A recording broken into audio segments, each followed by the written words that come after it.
بسم اللہ الرحمن الرحیم۔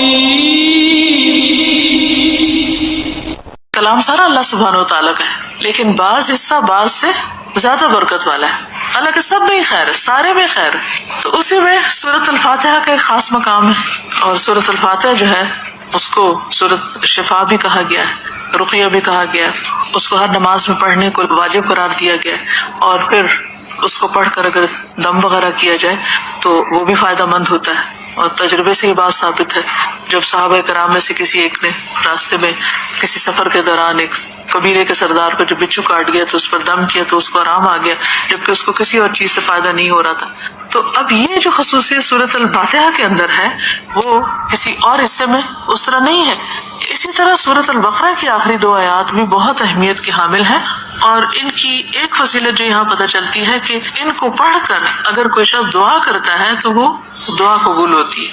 ایک اور حدیث میں آتا ہے، عبداللہ بن مسعود سے روایت ہے کہ جب رسول اللہ صلی اللہ علیہ وسلم معراج پر تشریف لے گئے تو آپ سدرۃ المنتہا تک پہنچے، زمین سے جو کچھ بھی چڑھتا ہے وہ یہیں آ کر ٹھہر جاتا ہے، پھر لے لیا جاتا ہے، اور جو اوپر سے اترتا ہے وہ بھی یہیں ٹھہر جاتا ہے، پھر لے لیا جاتا ہے۔ اللہ تعالیٰ نے فرمایا یخشی السدرۃ ما یخشی، جب ڈھانپ رہا تھا سدرہ کو جو کچھ کے ڈھانپ رہا تھا۔ جب نبی صلی اللہ علیہ وسلم معراج پہ تشریف لے گئے تو جو بیری کا درخت تھا اس کے اوپر جو روشنی تھی اس کی بات ہو رہی ہے۔ عبداللہ نے کہا کہ سونے کے پتنگے تھے وہ جو اوپر چھا رہا تھا۔ پھر رسول اللہ صلی اللہ علیہ وسلم کو وہاں تین چیزیں دی گئی تھی، ایک تو 5 نمازیں، دوسری سورۃ البقرہ کی یہ آخری آیات، اور تیسری آپ کی امت میں سے اس شخص کے باقی تمام تباہ کرنے والے گناہوں کو اللہ نے بخش دیا جو اللہ کے ساتھ کسی کو شریک نہ ٹھہرائے، جو شرک نہ کرے۔ تو یہ 3 چیزیں ملی تھی جن میں نماز کا ذکر عام طور پر ملتا ہے کیونکہ اس کے بارے میں مزید وضاحت سے حدیث بھی ہیں۔ تو اس حدیث سے کیا پتہ چلتا ہے کہ سورۃ البقرہ کی آخری 2 آیات عرش کے نیچے سے ایک خاص خزانے سے نصیب ہوئی ہیں، اور یہ نبی صلی اللہ علیہ وسلم ہی کو ملی ہے، باقی انبیاء کو نہیں دی گئی۔ ایک اور روایت سے پتہ چلتا ہے، نعمان بن بشیر سے روایت ہے کہ نبی صلی اللہ علیہ وسلم نے فرمایا کہ اللہ تعالیٰ نے آسمان و زمین پیدا کرنے سے 2000 سال پہلے ایک کتاب لکھی، اس کتاب میں سے 2 آیات اتاری جن کے ساتھ سورۃ البقرہ کو ختم کیا۔ کب کی بات ہے یہ؟ زمین و آسمان کے پیدا کرنے سے 2000 سال پہلے کی بات۔ قلم کب پیدا ہوا تھا؟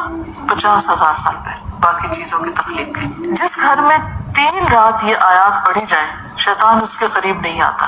رسول اللہ صلی اللہ علیہ وسلم نے فرمایا مجھے سورۃ البقرہ کی آخری آیات عرش کے نیچے ایک خزانے سے دی گئی، مجھ سے پہلے یہ آیات کسی نبی کو نہیں دی گئی، یعنی یہ آپ کی خاص خصوصیت ہے کہ آپ کو یہ نصیب ہوئی۔ اور پھر ایک اور جگہ یہ بات بھی پتہ چلتی ہے ان آیات کے بارے میں کہ جو شخص رات کے وقت ان آیات کو پڑھ لیتا ہے تو وہ اسے ہر چیز سے کافی ہو جاتی ہے۔ تو آپ اس کو اپنی عادت بنا سکتے ہیں، رات کو سونے سے پہلے پڑھ لیں، یا کسی نماز میں پڑھ لیں، مغرب یا عشاء کی نماز میں پڑھ لیں، یا ویسے ہی بیٹھ کے پڑھ لیں، کیونکہ ان کی فضیلت بہت زیادہ ہے۔ ربنا